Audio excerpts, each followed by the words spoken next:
¿Cómo puede ser que una ciudad que tiene playa, que tiene malecón, que tiene edificios y todo para ser un destino top, esté casi vacía y sea una de las más baratas del Ecuador? Para algunos puede ser abandono, irse en la joyita del Ecuador. Cantidad de gente mayor, de jubilados, despoblamiento masivo que sufrió esta ciudad pequeña, Miami del Ecuador, como la Cartagena del Pacífico, $1.75, como una ciudad fantasma.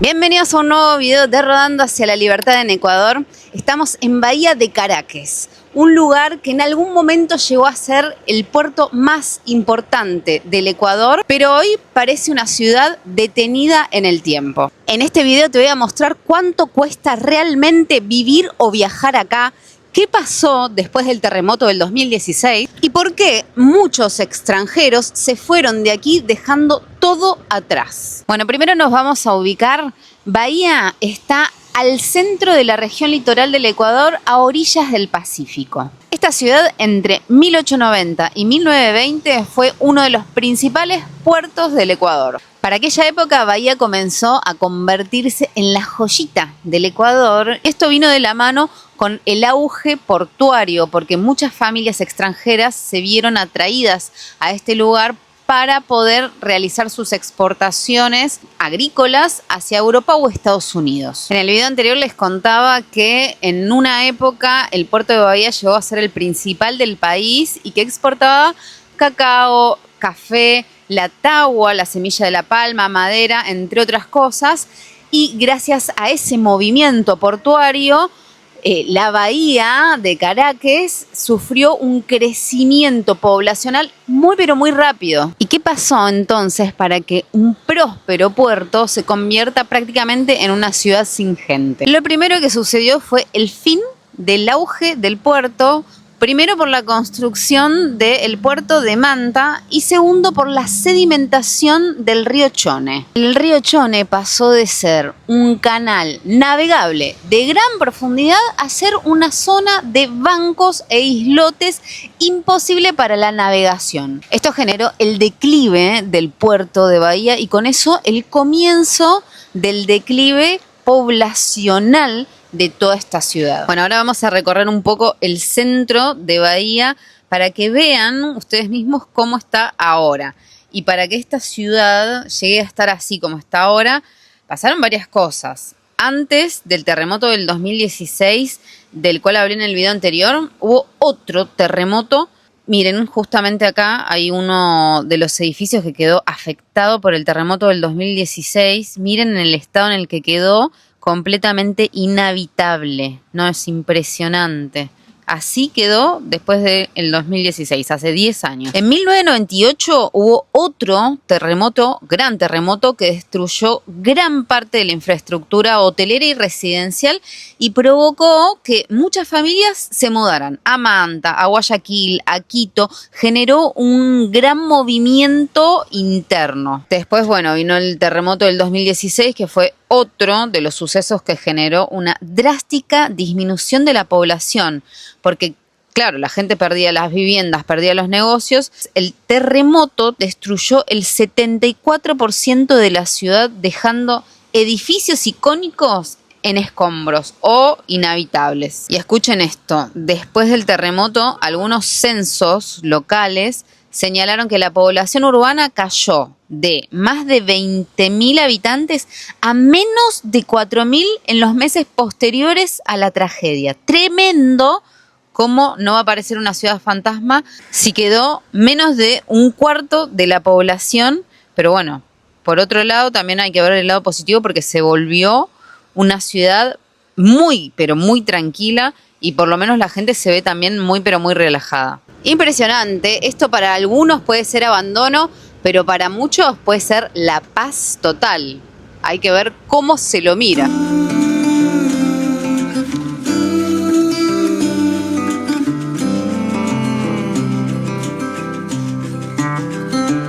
Por primera vez estamos en el centro de Bahía, o sea, fuera de lo que es la península. Hoy es día sábado y estamos en fiestas, en feriado, porque ayer fue 1 de mayo, así que feliz Día del Trabajador para todos. Pero sin embargo, no hay mucho movimiento. Yo pensé que hoy, por ser un fin de semana largo, iba a haber más gente por acá, pero no. Como pueden ver, bastante poca gente dando vueltas por la calle.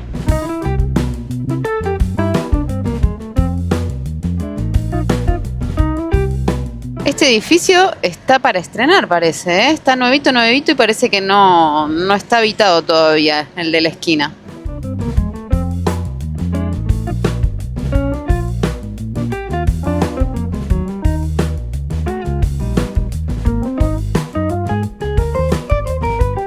Hay una notable diferencia en cómo luce el centro de Bahía a diferencia de cómo se ve la península, porque cuando uno viene acá al centro de Bahía se ve como una ciudad normal, pero cuando uno va hacia la península es una ciudad costera, entonces parecen como si fuesen dos ciudades diferentes, pero en realidad es parte de la misma.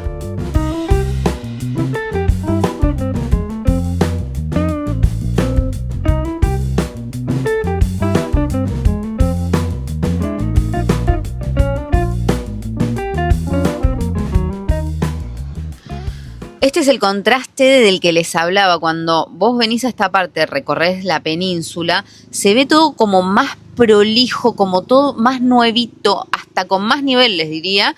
Y incluso lo que leí es que antes del terremoto, del 2016, ¿no?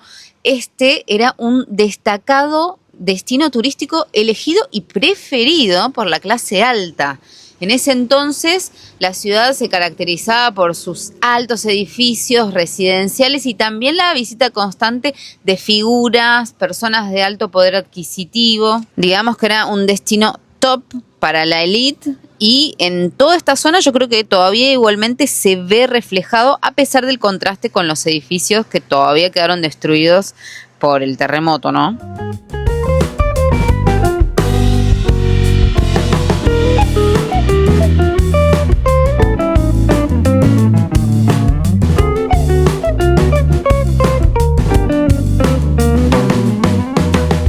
Hace varios días que estamos aquí y desde que llegamos hay algo que nos llamó mucho la atención y es la cantidad de gente mayor, de jubilados, de gente de la tercera edad que vive de forma permanente aquí. Obviamente no son todos, pero sí es llamativa la cantidad de gente mayor que uno ve viviendo, transitando y recorriendo este lugar.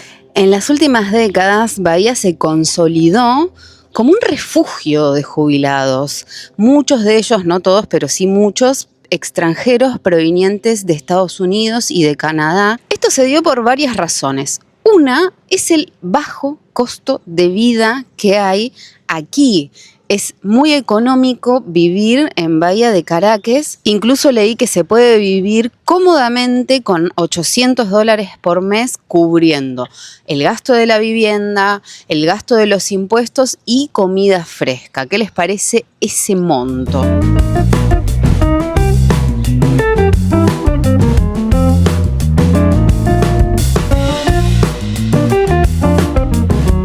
Pero el bajo costo de vida no es el único motivo que atrae a los jubilados aquí, también el excelente clima, porque aquí, si bien hace mucho calor, hay brisa constante gracias al mar, a la península específicamente, y como les conté en el video anterior, a la noche refresca y mucho, y eso está buenísimo, lo cual hace muy agradable el clima de aquí.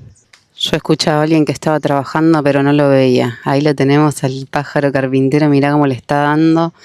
Ñaca, ñaca, ñaca. Qué bárbaro.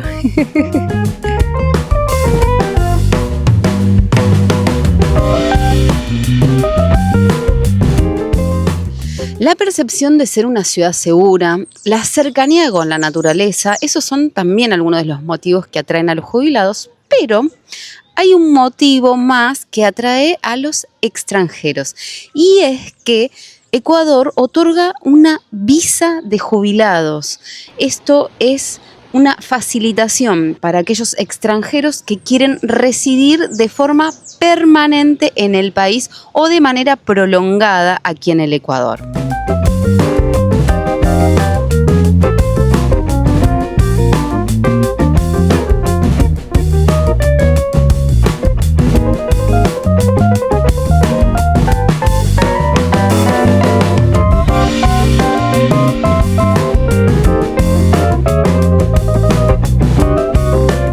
Y a pesar del despoblamiento masivo que sufrió esta ciudad después de, sobre todo, el terremoto del 2016, a mí me da la impresión de que está como queriendo levantarse la ciudad, está como queriendo reactivarse, porque veo edificios nuevos a estrenar, veo proyectos. Lo que sí les puedo decir es que todos los vecinos con los que hablé que viven aquí desde antes del terremoto hablan de Bahía como una ciudad fantasma, que no es nada que ver con lo que fue anteriormente.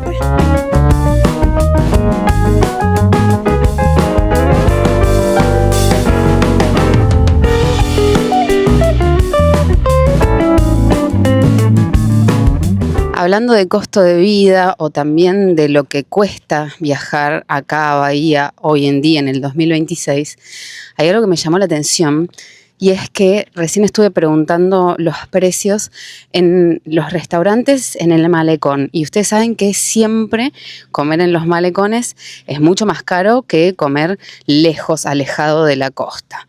La cuestión es que aquí un ceviche está desde 5 o 6 dólares, cuando en otras playas lo he visto desde los 7, 8 dólares, lo cual es una gran diferencia y me parece súper, pero súper económico.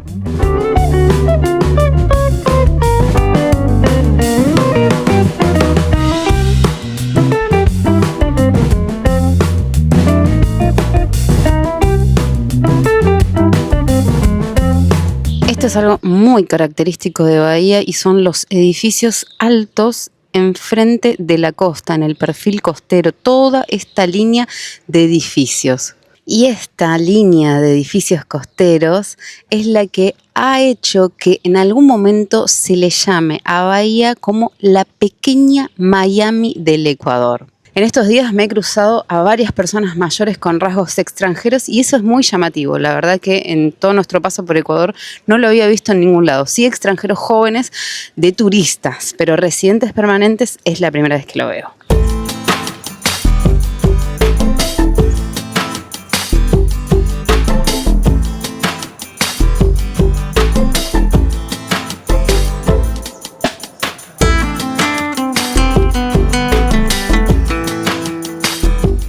A la noche, cuando baja el sol y se deberían empezar a ver las lucecitas de las casas y de los edificios, apenas algunas luces se encienden en estos edificios porque casi no hay gente viviendo en ellos o visitándolos.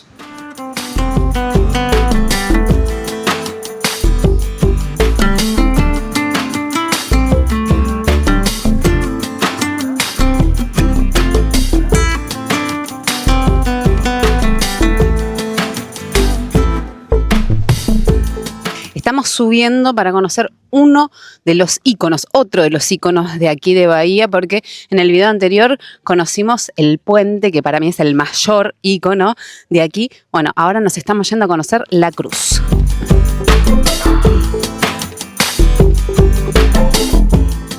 Todavía no llegamos a la cruz y de aquí ya tenemos unas vistas espectaculares hacia el Pacífico. Acá llegamos a un punto estratégico porque aquí tenemos la vista del Pacífico, pero como esto es una península, giramos y aquí nomás tenemos la vista del estuario del río Chone.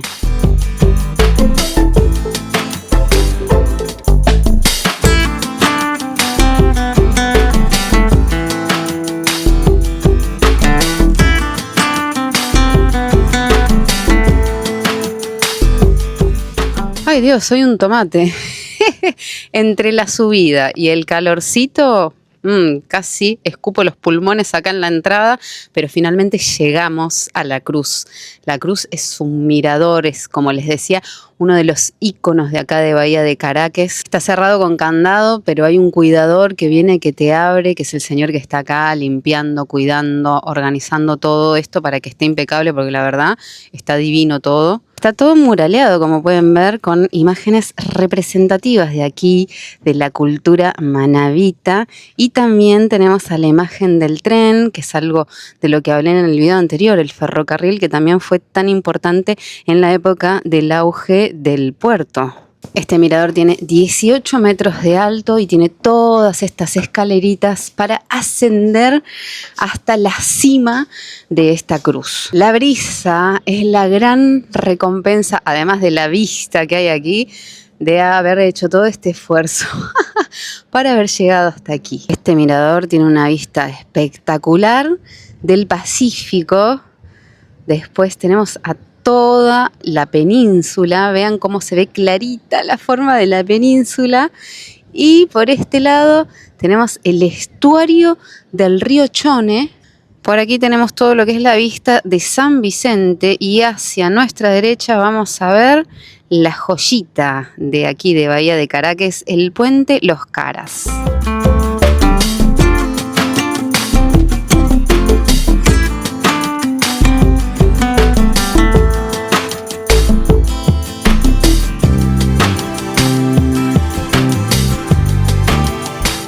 Es impresionante, aquí se puede ver con claridad la sedimentación del río Chone. Toda esa mancha que estamos viendo, todo eso es arena que no tiene agua en absoluto. De hecho, hay una isla ahí que es la isla Corazón, porque tiene forma de corazón. Acá se puede observar más la sedimentación, todo de esa mancha que atraviesa el puente. Todo es como un banco de arena. Imagínense que esto no permite, por supuesto, el paso de grandes embarcaciones como sí se hacía antiguamente.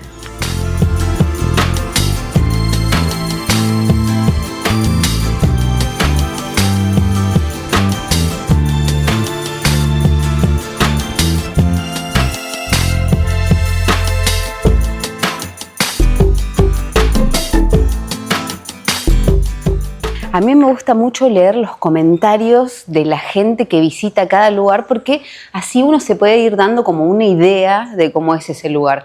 Y los comentarios de los ecuatorianos que venían aquí decían que Bahía de Caracas es uno de los lugares más económicos de la costa del Ecuador, tanto para viajar como para vivir. Con respecto a lo que sale viajar, por lo menos aquí, busqué algunos precios de hoteles y me sorprendió encontrar hospedajes a partir de $25. Pero lo que más me sorprendió fue que encontré hoteles de 4 estrellas más económicos a menor precio que hoteles de 3 estrellas. Y esto, por lo que estuve leyendo, se debe a ofertas específicas de grandes infraestructuras hoteleras para poder mantener su ocupación.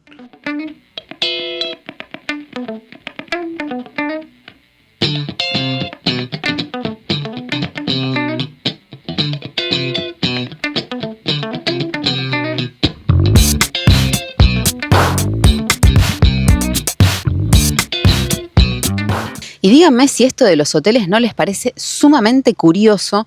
Yo creo que tiene que ver con que en el auge inmobiliario de los 90 aquí se construyeron muchos edificios de lujo, en el momento en el que Bahía se proyectaba como la Cartagena del Pacífico. ¿Pueden creer? Quedaron esos edificios con vistas espectaculares, construcciones monumentales, que hoy día alquilarlos sale mucho menos que alquilar en lugares como Manta, como Salinas. Todo esto que les vengo contando hizo que, en comparación a otros grandes destinos turísticos, Bahía sea más accesible, más económico. Entre la transpiración y el polvo que se acaba de levantar por la arena que hay en el piso, creo que soy una milanesa. Quiero buscar un lugar para comer porque tengo un señor hambre que no les puedo explicar.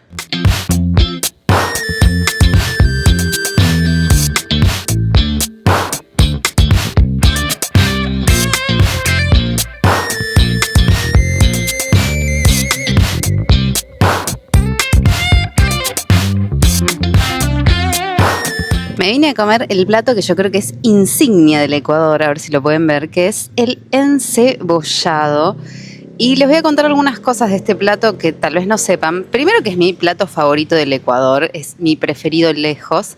Después que viene de raíces ancestrales porque es un plato que se cocinaba, que lo preparaban los Valdivia. Al principio los Valdivia cocinaban caldo de pescado, después los estibadores consumían el picante de pescado y con el tiempo esto evolucionó en este encebollado después de la colonización, cuando empezaron a consumirse la cebolla, por ejemplo, y el limón que venían de Europa. Y acá lo tenemos. Tiene pescado, en este caso siempre salvacora, pero también se le puede poner mariscos, camarones, etcétera. La cebollita, por supuesto, cilantrito, también lleva yuca y diferentes condimentos. Miren lo espeso que es.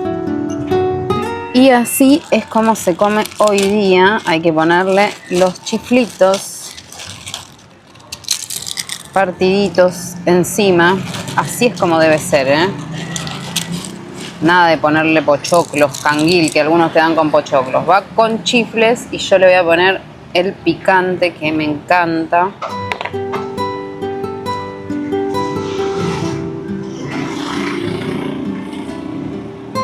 Bastante picante.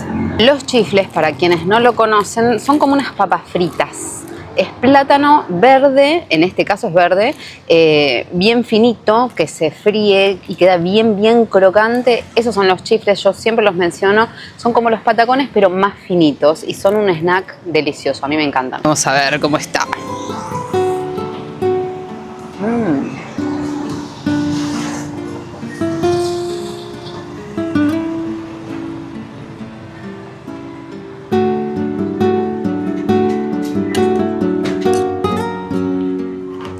Ahora sí les voy a contar, después de haberles mencionado todo esto, algo que no sé si van a poder creer. Y es que este plato, que es todo un almuerzo con pescado, con vegetales, muy, pero muy delicioso, tiene un valor de $1.75. Eso es lo que te sale un almuerzo contundente aquí en Bahía.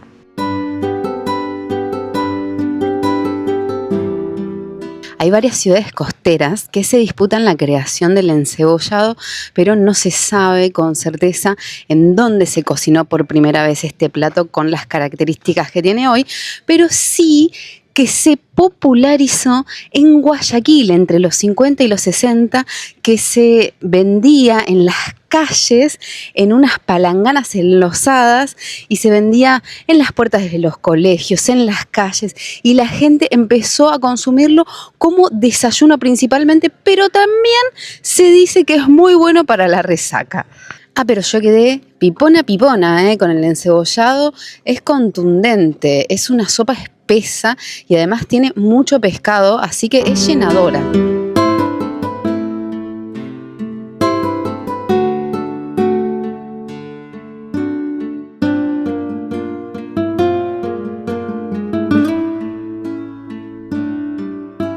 ¿Cuánto gasté para almorzar?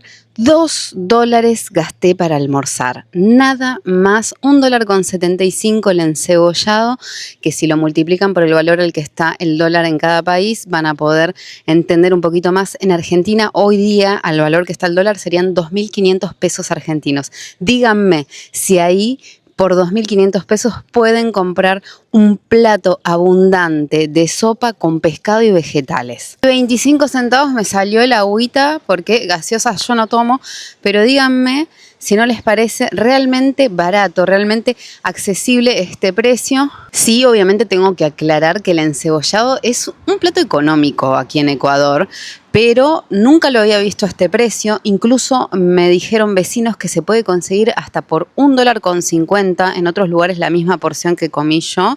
Así que podemos decir que hay precios accesibles. Obviamente que también debe haber otro tipo de precios, pero estos precios existen y uno puede comerse un almuerzo por menos de $2.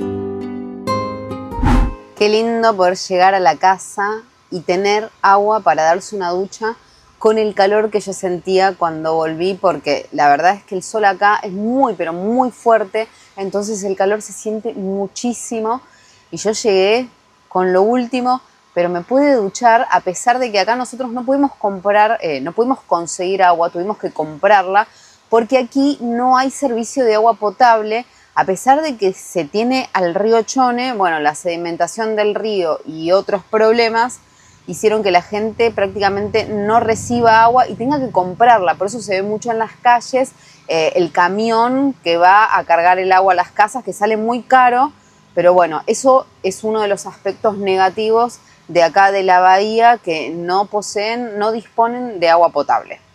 Y con todo lo que les fui contando en este video, quiero leerlos a ustedes en los comentarios y que me pongan qué creen, qué les parece, qué piensan, si esta es una ciudad que está en decadencia, que realmente está en abandono o que es una oportunidad que está empezando a florecer. Cuéntenme también si vivirían en un lugar como este, como Bahía de Caracas, la perla de Manabí. Con esta vista le voy a mandar un flor de saludo a Estela Cortés. Gracias, Estela, por ver el video, ni bien se publica, y dejar también tu mensajito, ni bien se publica, que eso, como siempre les digo, nos ayuda un montón. Y si vos querés participar del Flor de Saludo, tenés que dejar un mensaje abajo de este video de YouTube, pero estar suscripto a Rodando Hacia la Libertad, porque es para nuestros suscriptores. Y gracias a cada uno de ustedes por dejar su like, por dejar sus mensajitos y por haber llegado hasta el final del video. Nos vamos a ver muy pronto en el próximo video. Los queremos. Liberación.